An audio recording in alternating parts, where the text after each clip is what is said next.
तो आज हम सीखने वाले हैं कंडीशनल्स इन पाइथन। कंडीशनल यानी कि इफ एल्स स्टेटमेंट्स। इस वीडियो को पूरा देखने के बाद आप पाइथन में कंडीशनल के साथ खेलना सीख जाएंगे। सो स्टे ट्यून एंड इस वीडियो को अंत तक देखिए और सब्सक्राइब कीजिए हमारे चैनल को ताकि एआई और प्रोग्रामिंग का ज्ञान आप तक आ सके। तो विदाउट एनी फर्दर अडू आइए शुरू करते हैं।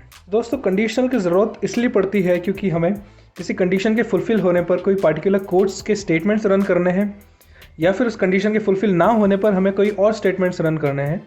इसको एक ट्री की तरह विजुलाइज कीजिए। आप अपने स्क्रीन पर ये जो ट्री देख सकते हैं, ये दो एलिमेंट्स को कंपेयर करता है। तो अगर एक एलिमेंट दूसरे से बड़ा है तो एक पर्टिकुलर ब्रांच पे हम चले जाएंगे और वही ब्रांच एग्जीक्यूट होगी। लेकिन अगर दूसरा एलिमेंट पहले से बड़ा है तो वो सेकंड ब्रांच एग्जीक्यूट होगी। तो इस तरह से कंडीशंस काम करते हैं दोस्तों। एक और कॉम्प्लेक्स ट्री भी हम बना सकते हैं जिसमें दो से ज़्यादा कंडीशंस होगी। फॉर एग्जांपल ये जो आप देख सकते हैं अब अपनी स्क्रीन पर, लेकिन इन ब्रांचेस में सिर्फ एक ही ब्रांच एग्जीक्यूट होगी। इस वीडियो में हम सीखेंगे कि कैसे पाइथन में ये किया जाए। दोस्तों, कंडीशनल्स पर जंप करने से पहले मैं डिस्कस करना चाहता हूँ बूलियन एक्सप्रेशंस के बारे में। एक प्रीवियस वीडियो में मैंने बताया था कि एक्सप्रेशन जो होते हैं वो ऑपरेटर्स, वेरिएबल्स और वैल्यूज़ का कॉम्बिनेशन होते हैं और एक एक्सप्रेशन एवेल्यूएट होने के बाद कोई वैल्यू रिटर्न करता है, राइट। सो बूलियन एक्सप्रेशंस वो एक्सप्रेशंस होते हैं जो कि इवेल्यूएट होने के बाद कोई बूलियन डेटा टाइप रिटर्न करते हैं। बूलियन डेटा टाइप मतलब ट्रू या फिर फॉल्स। तो बेसिकली जो एक्सप्रेशंस ट्रू या फॉल्स रिटर्न करते हैं वो बूलियन एक्सप्रेशंस होते हैं। ओके, चलिए अब एक एग्जांपल के साथ देखते हैं दोस्तों। कुछ स्पेशल ऑपरेटर्स होते हैं जो इनमें यूज़ होते हैं, लेकिन उसके पहले मैं इंट्रोड्यूस करना चाहूँगा आपको इस IDE से। दिस इज़ स्पाइडर IDE जो कि एनाकोंडा में इंस्टॉल्ड आता है। तो ये बहुत ही कन्वीनियंट IDE है दोस्तों डेटा साइंस के लिए। इसमें बेसिकली ये एडिटर है आपके पास, यहाँ पर आपके पास कंसोल है पाइथन का और यहाँ पर वेरिएबल एक्सप्लोरर है। कोई भी वेरिएबल हम यहाँ पर देख सकते हैं। फॉर एग्जांपल अगर मैंने बनाया a=10 तो वो वेरिएबल यहाँ पर आ जाता है और हमें सब वेरिएबल्स की वैल्यूज़ यहाँ पर दिख जाती हैं वेरिएबल एक्सप्लोरर में। ये फाइल एक्सप्लोरर है यहाँ पर। अब इस IDE और एनाकोंडा को कैसे इंस्टॉल करना है ये मैं एक अलग वीडियो बना दूंगा इस पर। तो चलिए देखते हैं कि कंडीशनल एक्सप्रेशंस क्या होते हैं। अब इस स्क्रीन के राइट हैंड साइड पर फोकस कीजिए जहाँ पर कंसोल है। अगर मैं लिखता हूँ 10 इज़ लेस देन 20 तो एंटर करने पर ये ट्रू रिटर्न कर रहा है हमें। तो ये एक एक्सप्रेशन है, राइट, क्योंकि ये बना है वैल्यूज़ और ऑपरेटर्स के कॉम्बिनेशन से। तो ये एक एक्सप्रेशन हुआ और ये एवेल्यूएट होने के बाद रिटर्न कर रहा है कोई वैल्यू और वो वैल्यू इस केस में ट्रू है। और ये ट्रू जो है वो एक बूलियन टाइप की वैल्यू होती है। ये एक्सप्रेशन हमें ट्रू रिटर्न कर रहा है, तो ये एक कंडीशनल एक्सप्रेशन हो गया, राइट। अब एक और एग्जांपल देखते हैं विच इज़ एक स्ट्रिंग ले लेते हैं। For example hello equals hello. अब ये क्या करेगा, ये बेसिकली हम इसको बता रहे हैं कि आपको चेक करना है वेदर ये स्ट्रिंग इस स्ट्रिंग के इक्वल है या नहीं। डबल इक्वल्स ऑपरेटर जो होता है चेक करता है कि इसके ऑपरेंड्स इक्वल हैं या नहीं हैं। तो उसके अकॉर्डिंग ही ट्रू या फॉल्स रिटर्न करता है। देखते हैं ये क्या रिटर्न करता है। तो उसने फॉल्स रिटर्न किया दोस्तों, क्योंकि H कैपिटल नहीं है यहाँ पर और यहाँ पर H कैपिटल है, तो ये दोनों इक्वल नहीं है, राइट। लेकिन अगर मैं टाइप करता हूँ 10 = 10 तो रिटर्न करेगा ट्रू, राइट। और देखते हैं नॉट इक्वल्स का। तो 10 ≠ 10, ये जो ऑपरेटर होता है दोस्तों ये नॉट इक्वल्स का ऑपरेटर है। तो वेदर 10 ≠ 10 विच इज़ फॉल्स, क्योंकि 10 = 10 तो ये not equals operator false return करेगा इस केस में। तो इस तरह से बूलियन एक्सप्रेशंस काम करते हैं। अब इसको एक वेरिएबल बना के भी देख लेते हैं दोस्तों। तो a=10 b=20। Now a=b false, a is not equal to b, is a less than b तो true, yes a is less than b तो उसने ट्रू रिटर्न कर दिया हमें। आइए अब बात करते हैं कंडीशनल्स की। दोस्तों, बहुत ही आसान सा सिंटैक्स है पाइथन में इफ एल्स स्टेटमेंट्स के लिए। चलिए दो वेरिएबल्स को कंपेयर करने के लिए एक प्रोग्राम बनाते हैं। अगर किसी कंडीशन के फुलफिल होने पर कोई स्टेटमेंट्स रन करने हैं तो हम इफ़ कीवर्ड का यूज़ करते हैं और ये जो इफ़ कीवर्ड होता है इसको एक बूलियन एक्सप्रेशन चाहिए होता है। चलिए देखते हैं कैसे। पहले दो वेरिएबल्स बना लेते हैं दोस्तों। इसको थोड़ा सा बड़ा कर लेते हैं ताकि ये दिखे हमें। a=10 ये एक वेरिएबल है और b=20। तो ये दो वेरिएबल्स हमने बना दिए। अब हमें एक प्रोग्राम बनाना है जो कि a और b को कंपेयर करता है। तो बेसिकली अगर a b से छोटा है तो वो कुछ प्रिंट करेगा, लेकिन a b से छोटा नहीं है तो कुछ और प्रिंट करेगा, राइट। तो पहले देखते हैं इफ़ कीवर्ड का यूज़ कैसे होता है। तो if a is less than b, देखिए मैंने बताया था आपको कि जो इफ़ कीवर्ड होता है वो बूलियन एक्सप्रेशंस लेता है अपने इनपुट में। तो अगर हमें सिंटैक्स देखना हो, इसका सूडो कोड देखना हो तो वो इस तरह से होता है कुछ। If expression colon code to be executed. तो ये इस तरह से काम करता है कि अगर ये एक्सप्रेशन ट्रू रिटर्न करता है तो यहाँ पर जो कोड है वो एग्जीक्यूट हो जाएगा, लेकिन अगर ये ट्रू रिटर्न नहीं करता तो यहाँ पर जो कोड है वो एग्जीक्यूट नहीं होगा। Right, it's very simple. तो देखते हैं इसको ट्रू देकर अगर ये रिटर्न करता है। अगर इसको हम ट्रू दे दें तो ये हर केस में इस कोड को एग्जीक्यूट करेगा। राइट, प्रिंट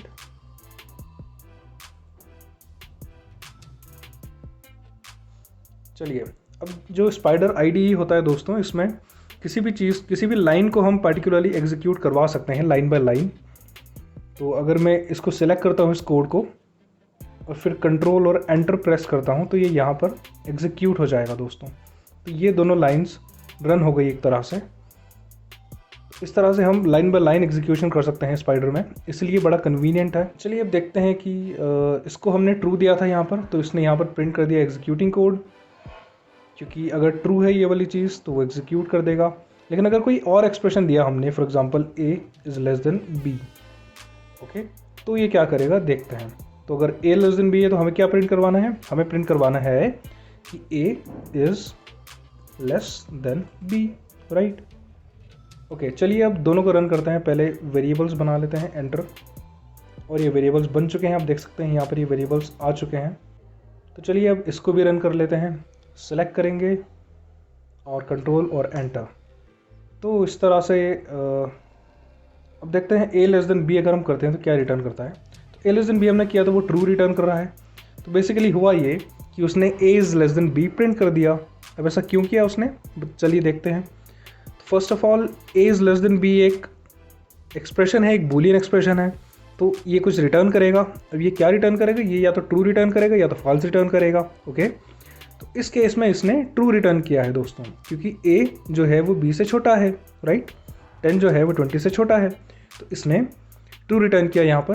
और ये जो ट्रू है वो इस इफ़ कीवर्ड को मिला, तो इस इफ़ ने इस कोड को एग्जीक्यूट करवा दिया। राइट, लेकिन अगर हम इसको उल्टा कर दें, like if a is greater than b then print this, तो अगर a b से बड़ा होता तो ये प्रिंट हो जाता। देखते हैं क्या होता है। और आप देख सकते हैं कुछ भी प्रिंट नहीं हुआ है यहाँ पर। ये कोड वही है जो हमने यहाँ से सिलेक्ट करके भेजा है। तो यहाँ पर कुछ प्रिंट नहीं हुआ क्योंकि a was greater than b, तो इसने फॉल्स रिटर्न किया इसको, इस एक्सप्रेशन ने, और कुछ भी प्रिंट नहीं हुआ। राइट, तो इस तरह से इफ़ स्टेटमेंट्स काम करते हैं दोस्तों। अब आते हैं अल्टरनेटिव एग्जीक्यूशन पर। तो अगर कोई कंडीशन फुलफिल नहीं होती तो इफ़ के स्टेटमेंट्स रन नहीं होंगे। राइट, तो उस केस में हो सकता है कि हमें कोई और स्टेटमेंट्स एग्जीक्यूट करने हो, तो उसके लिए हम एल्स कीवर्ड का यूज़ करते हैं। चलिए एक एग्जांपल के साथ देखते हैं। तो अगर a b से बड़ा है, राइट, या फिर मैं इसको ऐसा ही रहने दूं तो फिर तो ये एग्जीक्यूट हो जाएगा। राइट, लेकिन अगर मैं a और b की वैल्यूज़ चेंज कर दूं तो a is not less than b, तो ये एग्जीक्यूट नहीं होगा। तो हम एल्स कीवर्ड का यूज़ करेंगे। तो एल्स अगर a is less than b print this, otherwise या फिर else print a is greater than b। Okay, तो देखते हैं क्या प्रिंट होता है। और इसने प्रिंट किया है a is greater than b, which is this statement. ये इसलिए प्रिंट हुआ दोस्तों क्योंकि ये जो स्टेटमेंट था इसने इफ़ स्टेटमेंट, इस कीवर्ड को फॉल्स रिटर्न किया, तो ये प्रिंट नहीं हुआ और उसने एग्जीक्यूशन एल्स पर ला दिया और एल्स ने इसको प्रिंट कर दिया। सिंपल। अगर ये कंडीशन फुलफ़िल नहीं होती दोस्तों तो एल्स वाली कंडीशन फुलफ़िल हो जाएगी और वो कोड एग्जीक्यूट हो जाएगा। प्लीज़ नोट कि इंडेंटेशन लगाना ज़रूरी है यहाँ पर, जिस तरह से हमने लगाया है। इफ़ के आगे अगर हम कुछ लिख रहे हैं तो उसके आगे इंडेंटेशन यानी स्पेसेस देना ज़रूरी है। तो ये था इफ़ और एल्स। प्लीज़ नोट कि इन दोनों ब्रांचेस में से कोई एक ही ब्रांच रन होगी। राइट, क्योंकि या तो ये कंडीशन ट्रू होगी या फिर ये कंडीशन फॉल्स होगी। तो इस केस में या तो इफ़ रन होगा या फिर एल्स रन होगा, ये दोनों एक साथ रन नहीं हो सकते कभी। अब आइए दोस्तों चेन्ड कंडीशनल्स की बात करते हैं। तो जब दो से ज़्यादा पॉसिबिलिटीज़ या कंडीशंस होती हैं तो उस कंडीशन में हम चेन्ड कंडीशंस का यूज़ करते हैं। इसमें एलिफ कीवर्ड का यूज़ होता है। एलिफ के आगे भी आपको कोई कंडीशनल एक्सप्रेशन देना होता है। आइए देखते हैं कैसे। स्पेसेस दे देते हैं यहाँ पर। तो चलिए एलिफ कीवर्ड का यूज़ करते हैं अब। तो अगर a less than b then print a is less than b. But if else if, please note कि C++, और जावा लैंग्वेजेस में आपको else if लिखना पड़ता है इस तरह से, लेकिन पाइथन में else if नहीं होता, पाइथन में elif होता है जो else if का ही काम करता है. So elif a is greater than b, then print a is greater than b. Now else print a is equal to b. Okay, तो ये क्या करेगा कि अगर पहले a और b को कंपेयर करेगा, अगर a b से छोटा है तो ये प्रिंट कर देगा, अगर a b से बड़ा है तो ये प्रिंट कर देगा, और अगर इन दोनों में से कोई भी कंडीशन फॉलो नहीं हो रही तो ये प्रिंट करेगा कि a and b are equal. Okay, तो चलिए एक बार a को बड़ा रख के देखते हैं क्या होता है. ओके, कंट्रोल एंटर, और a is greater than b जो कि एक्सपेक्टेड था. इस केस में elif वाला ब्रांच एग्जीक्यूट हुआ है दोस्तों, क्योंकि a is greater than b, तो ये वाली कंडीशन फुलफिल हुई है. अब हम इसको उल्टा कर देते हैं, b को ग्रेटर बना देते हैं, तो देखते हैं क्या होता है. और उसने प्रिंट कर दिया. ओके. अब इसको भी रन करना पड़ेगा दोस्तों, इसको पूरे को रन करते हैं, एंटर, और a is less than b, तो a जो है वो b से कम है, क्योंकि ये वाली ब्रांच एग्जीक्यूट हुई है इस बार. प्लीज़ नोट कि इसमें भी कोई एक ही ब्रांच एग्जीक्यूट होगी, या तो ये या फिर ये या फिर ये. अब a को b के इक्वल करके देखते हैं क्या होता है. तो a equals to 5 and b equals to 5 and control enter, तो a is equal to b, और उसने बता दिया कि a b के इक्वल है. ओके, तो इस तरह से ये दोनों कंडीशन जब फुलफिल नहीं हुई तो उसने ऑटोमेटिकली एल्स की तरफ अपना रुख मोड़ लिया, और एल्स वाला क्लॉज एग्जीक्यूट हुआ है, तो उसने प्रिंट कर दिया कि a is equal to b. Okay, क्योंकि a और b इक्वल हैं. प्लीज़ नोट कि ज़रूरी नहीं है कि आप एल्स स्टेटमेंट लगाएं, आप यहाँ कुछ नहीं भी लगा सकते हैं, लेकिन फिर उस केस में अगर ये दोनों इक्वल नहीं है, ये दोनों कंडीशंस फुलफिल नहीं हो रही अगर, तो कुछ एग्जीक्यूट नहीं होगा. और यहाँ पर आप एक से ज़्यादा elif कीवर्ड्स लगा सकते हैं. For example a is equal to b, then print